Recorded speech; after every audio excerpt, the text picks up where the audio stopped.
Uh, that's probably the last German I speak today. Uh, I can actually understand German, so if you have questions, you can actually ask them in German, and then I'll answer in English probably. But and also on the agenda this should be a 15-minute talk, but that was incorrect. So I prepared slides for 30 minutes, and I hope to finish somewhere in between. But I'll go faster than intended. So here's a hospital pharmacist, me. How many of you in the room are actually clinicians? So doctors. Okay. Do I have a pharmacist in the room? Okay, well, then I have a point there. Okay. Very good. Ah. Ah. Focus. Yeah, focus. Ah. Ja. En jetzt. There we go. Here we go. So my talk is very short and sweet. Where did we come from? What's our current status in our hospital when it comes to digitization and be ready for AI? And where do we go to? My biggest point is, why do you need a hospital pharmacist? Because if you don't, people will die. And that is important to realize, because if you want to change a process in a hospital, you need someone who is responsible. You need someone who has dedicated time to work on the process, and you need to have the process that actually is the most risky of all, and that's the medication process. So I learned from my host, if you will, that the proper German sentence is "Wer hat den Hut auf?" And I have a question for you. So in your institution, when it comes to safe and effective medication use, who has den Hut auf? In which institution it's the pharmacist? I rest my case now. In which institution is the Chefarzt? The Geschäftsführer. Who then? Who then? Is there someone in your hospital that feels responsible if a nurse makes a medication error, or if a doctor prescribes the wrong medication? And you could say, well, it's the doctor's fault, or ultimately it's the CEO's fault. But you need to create systems that are robust, and which pretty much in the challenging times that are ahead of us, with less skilled staff, no skilled staff, more patients, older patients, more medications, more side effects because medications become more powerful, more biologicals. Who has the head auf? So my background is I did my training to become a hospital pharmacist in Eindhoven. This is an old picture. Like many hospitals, this hospital is now also twice as big as in this picture. In the Netherlands, it's a specialization. So it's the same as being a cardiologist or a pediatrician or whatever. So I'm employed by the hospital as a medical specialist. And we already saw another picture of this beautiful city. Diego. Where is this? San Diego. Yeah, this is the famous vanilla sky that you have in California. And I had the privilege to live here for 5 years. It's fantastic, I can guarantee you. And you know that because I saw actually my logo on the poster there. I worked there for 5 years as a pharmacoeconomic specialist. And why do I show this picture? It was my first encounter with the EMR that we are using now in my hospital in the Netherlands today, which is Epic. So I actually was the only person in my hospital today, which looks like this, that already worked with the EMR that we purchased there. And that pretty much catapulted me in the steering board, etc. Because as the CEO said, Peter is the one who knows what he's talking about, and we don't know anything.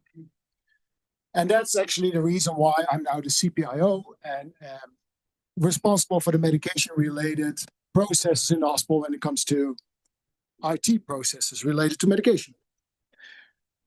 Our hospital is not as big as here. We have about 350 beds, and we have a hospital pharmacy that actually governs 2 locations, and the locations are about half an hour apart.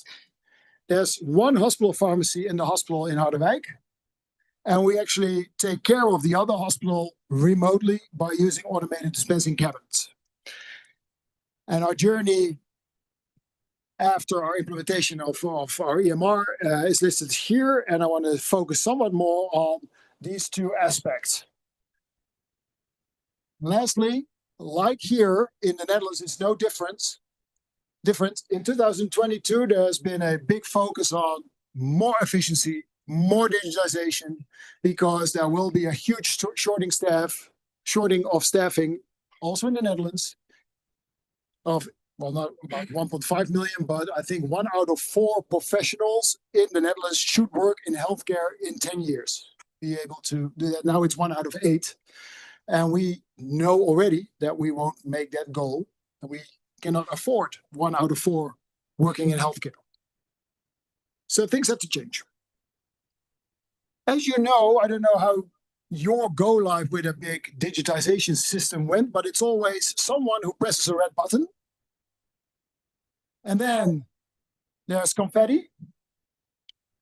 And then you go back to your normal daily work and you think, okay, now the eagle has landed. Wow.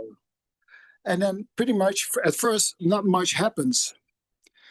But one thing does happen, and that is that the system shows you where the issues that normally were hidden are when it comes to process management.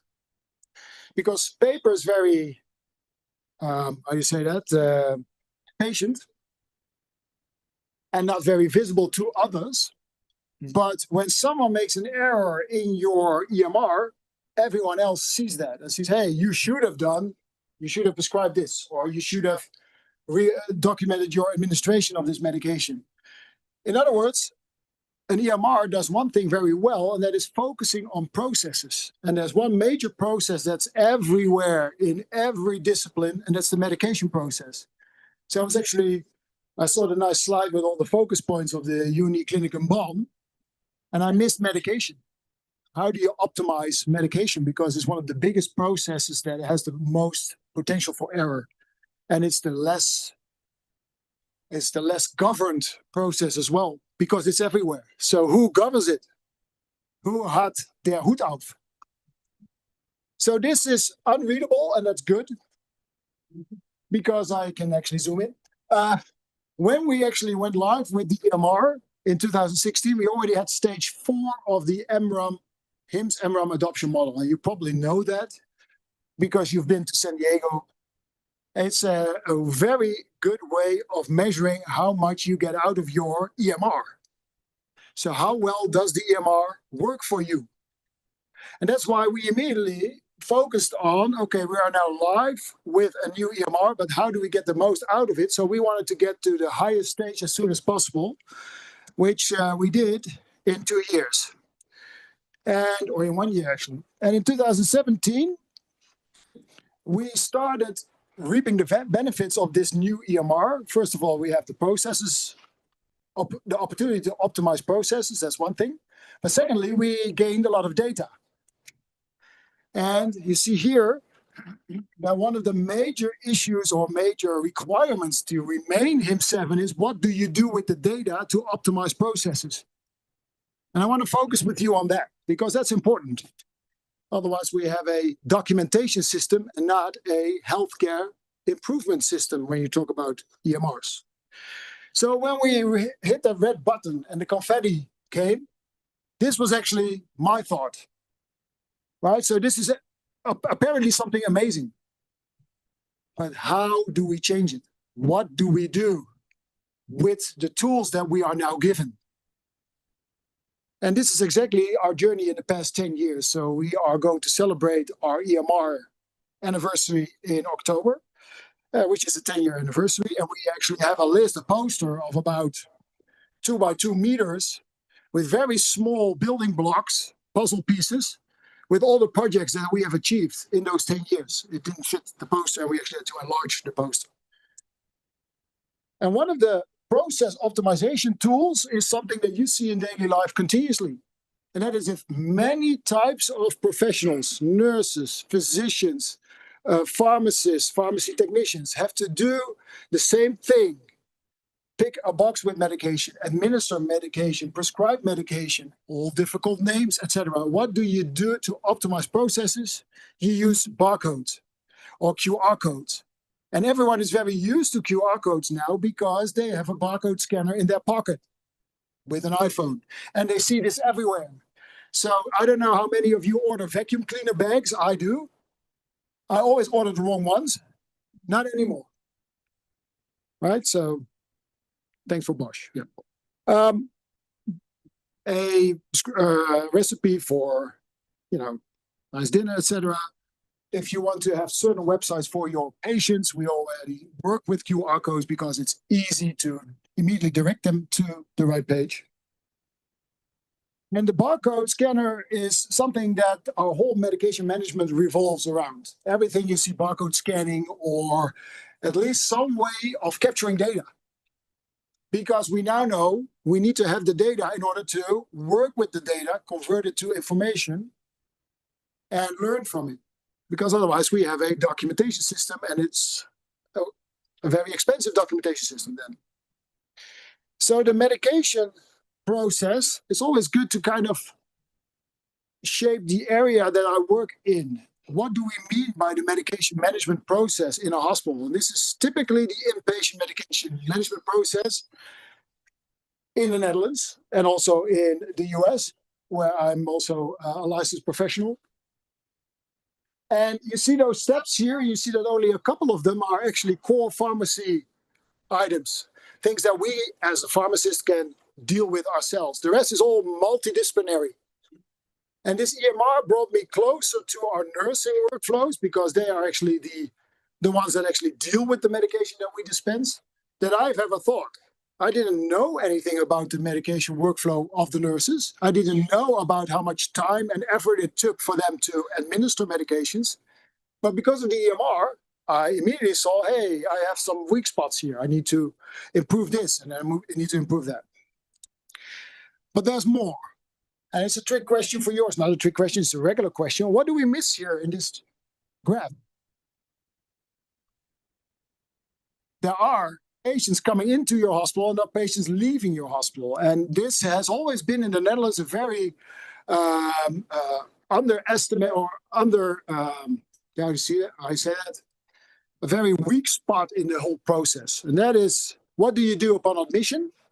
What is your medication reconciliation process? So you document what the patient is using.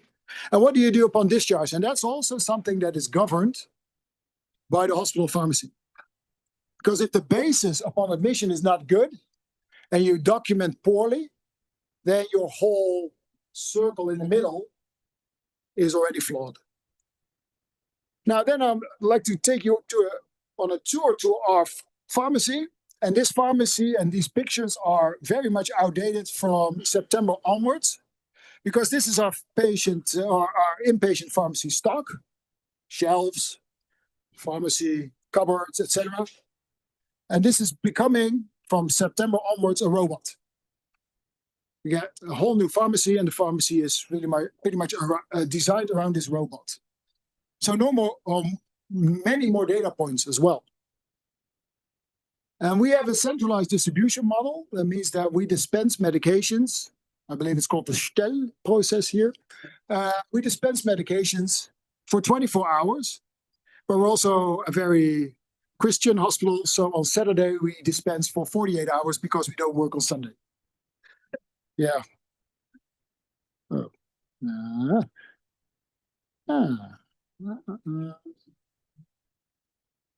There we go. Yeah.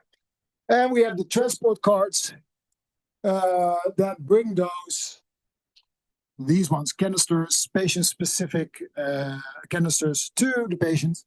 And typically, so the white part is being filled on Monday to Saturday, and on Saturday it's filled including the yellow part, because we also put the pills at the specific administration time of the nurse.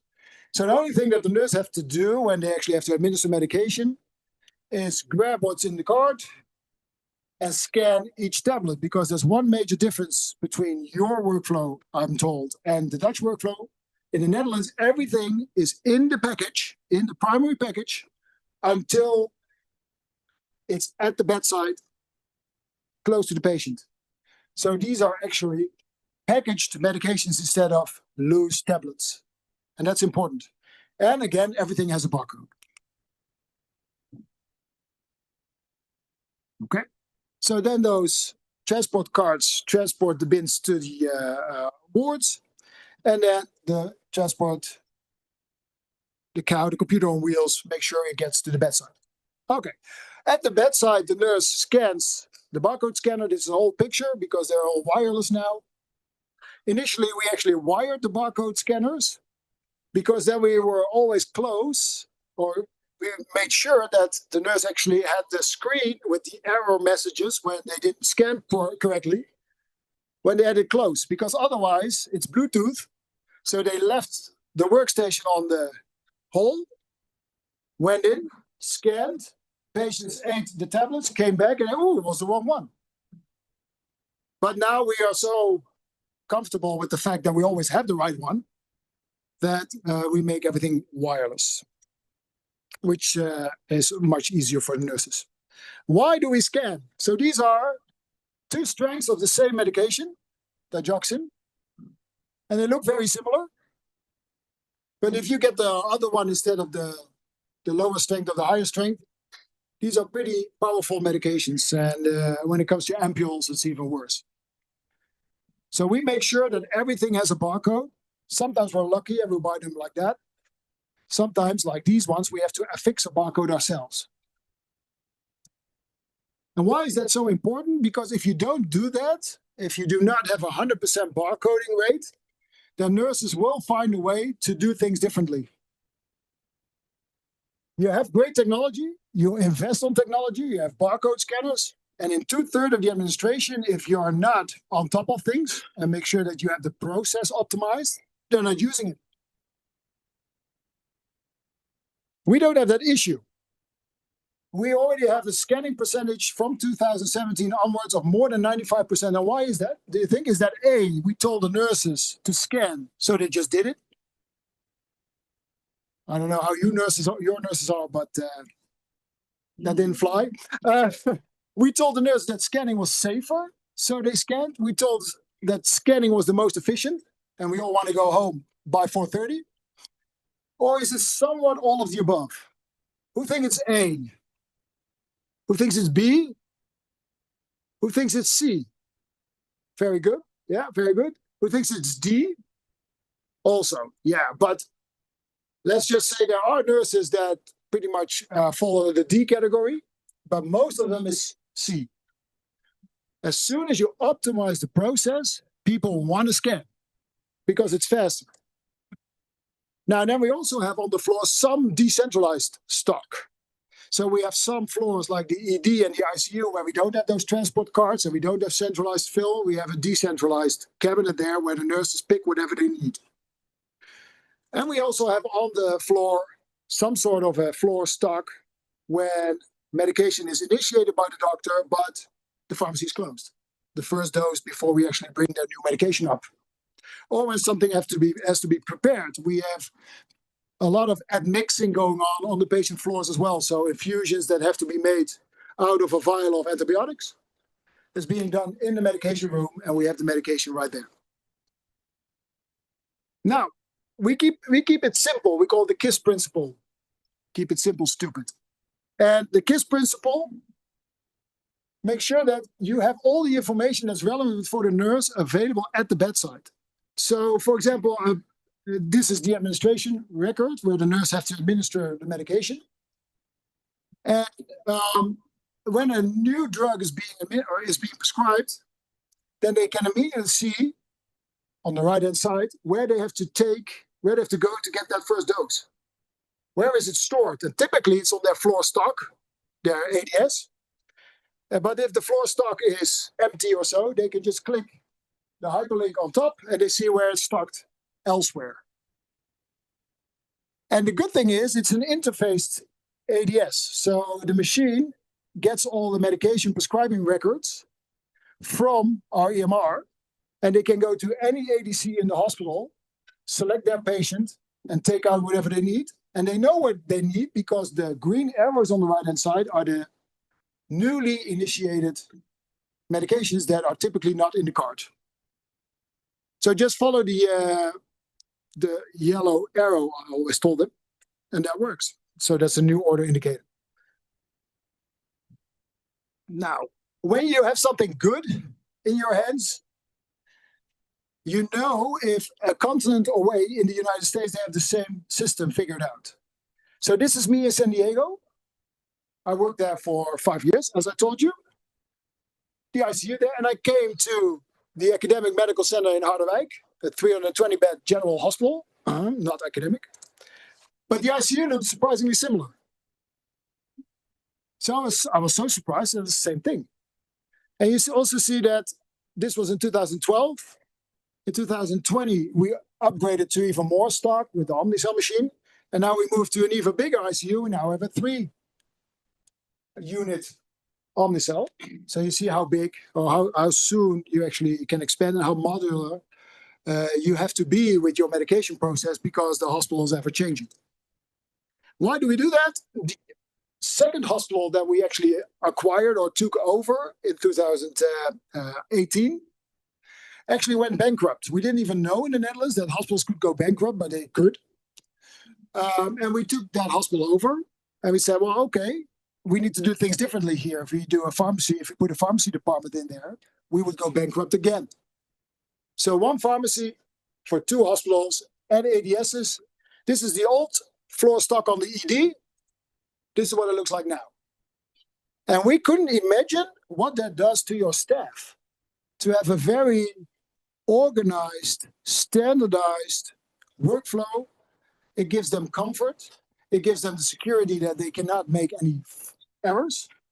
And it also helps a lot in staff retention. So they want to work in our hospital because we have this. And they don't want to go to a neighboring hospital because then they would have that. Okay, this is enough. Also, a good thing, a good feature is on top of barcode scanning, we also have pick to light. So that's also like a magnet to nurses, not everyone using that machine. I'm a big fan of Omnicell because they have this pick to light concept. And the reason is that you just, it's like an apple. You just want to touch it. It's so intuitive that it's just fun to take out medications. Yeah, sorry, it's how it is.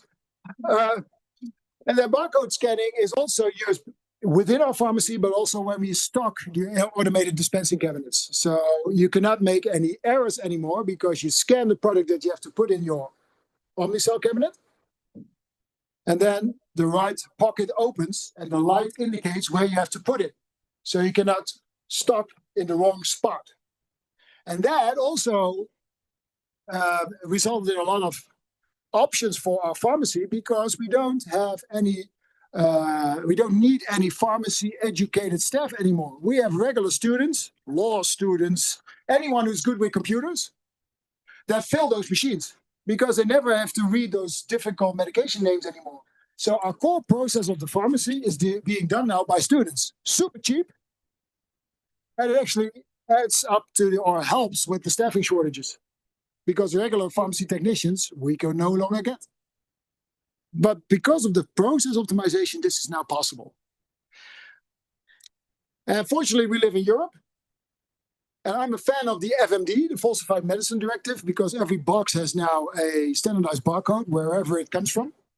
And this standardized barcode helps us to also optimize the receiving process of medications. So this is also done by students. The only thing they have to do when they acquire a box of medications from the wholesaler is scan every box. It checks the European system that it's all bona fide and not counterfeit, but it also scans the quality. So you expect 2, they scan 2, and then it closes the order. So it immediately checks the receiving of the shipment by the wholesaler. Also by non-pharmacy staff. Anyone who is good with computers can do this. Okay. That's one thing. Medication needs to have a barcode. The outer package is being dealt with because of the regulation, European regulation. But the inner package is a struggle. And you know that as well. So on a good day, you have everything on top, which is about 30-40% of stock we can actually acquire from a wholesaler in a unit dose way. On a somewhat less good day, you have the blister package over there, where you at least have some sort of a indicator what's in each tablet. But on a bad day, you have the ones below, and even expensive parenteral medications do not always have a barcode. And we have this machine for that. So it's just a printer. And the only thing that it does was it scans the barcode on the original package, the outer package, and it creates stickers to put on the inner package. Wow. It takes us 4 hours a day to do this, but it's done by someone who has some sort of a disorder, and he loves to do it. This is his job. And you cannot believe how important his job is, because this is the motor. This drives our process optimization. So we cherish this guy. And yeah, 4 hours. Yeah, that's true. Ideally, if whole Germany would switch to this model, we now finally have a European market power to demand a barcode on each unit dose. Like we have to demand, or like we already have in place, a barcode on the secondary package. And if everything fails, we actually put our own packaging in place. So this is manual. We don't have machines or so to do that. But that's fortunate in the Netherlands because we don't have that many packages that we actually have to remove from the outer package and repackage ourselves. So this can still be a manual process. We have about 10 to 15 products a week that we have to do that. So that's not that much. So this is, I'm told, your system on the left-hand side. And that's our system. That is not closed loop. That is closed loop. So, and why do we do all this? Why do we have all these steps? And that is because it's the data that you want to capture, the information that you want to derive out of the data to drive optimization, and you can do more with less, because that's the ultimate goal. So, to cut a long story short, this is our medication management system now, which is a lot. And this is what it results in. And this is then what we do with the data, because that's the next step. This is the ability as a provider, as a healthcare professional, a doctor, a nurse, a pharmacist, to have self-service business intelligence at your hands, to be able to create your own insights because of your clinical questions. I have a shortage. How often did we order this drug in the past week, in the past month? Which patients are currently on this drug? What is the antibiotic use on this particular ICU? What are the glucose levels of my diabetics over time? Stuff like that. And this dashboard looks very impressive, but it's created by a colleague of mine. So this is done by a provider with the self-service business intelligence tool that we happen to have as part of our EMR. It's called Epic Slice and Dice. And you can immediately see by visualization that we have a problem with, in 2025, ampho-B, amphotericin B, because we had to throw it away, and it cost us 14,000 euros. My boss comes up to me and says, "Hey, Peter, I see 2 pink products there, or 2 pink areas." That's the only thing she said. The 2 pink areas. Why did we throw this product away twice? Because you see immediately, by visualization, that we have to do something with atazolizumab. I should take another example, but That was, in fact, the product that we had to throw away. And it turned out that our guidelines had changed. Our oncologist preferred another product and didn't use it anymore, and we kept it in stock. So it was kind of like, okay, 1 time, 2 times, but 3 times and you're out. So my boss came up to me and said, no more, Peter. And we have our buyers looking into this data and continuously look at that. We have nurse managers looking into this data and continuously improve on our barcoding scanning compliance. And those are my automated dispensing cabinets. How do you make sure that that's also adequately filled? Because there's a lot of data there. We don't need any Omnicell business intelligence. We have our own. It's all interfaced with our EMR. So we know exactly when we fill, what we fill. And these are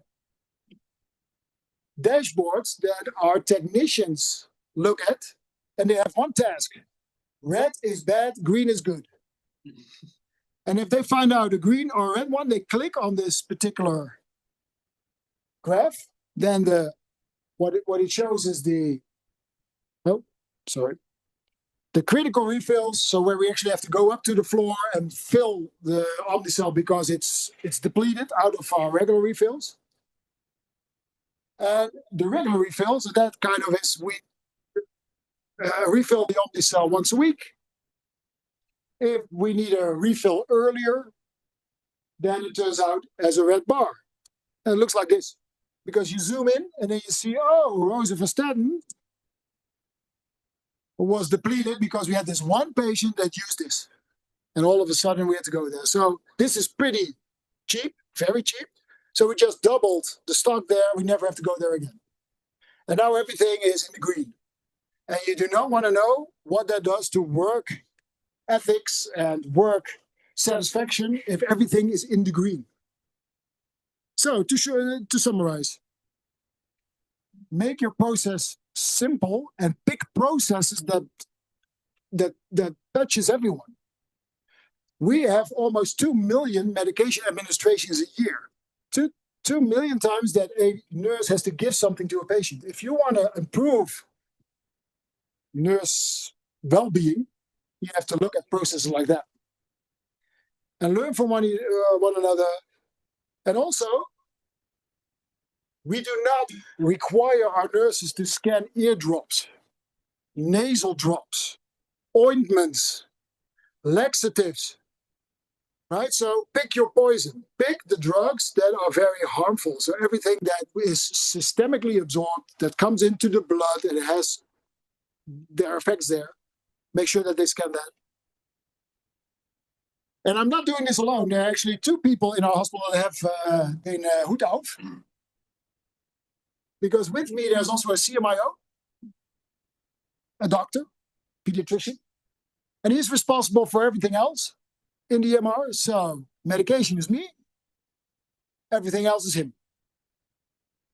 And that has been the case since 2012 or so, since we have a CMIO, for the simple reason that by law in the Netherlands, the pharmacy is responsible for the medication. That's one thing. And I was already continuously overruling his decision. So he said, Peter, no more, you do it. But also because it's just too big. You cannot do it by yourself. You need to have focus on this process if you have other responsibilities. So with that, I'd like to conclude. Thank you.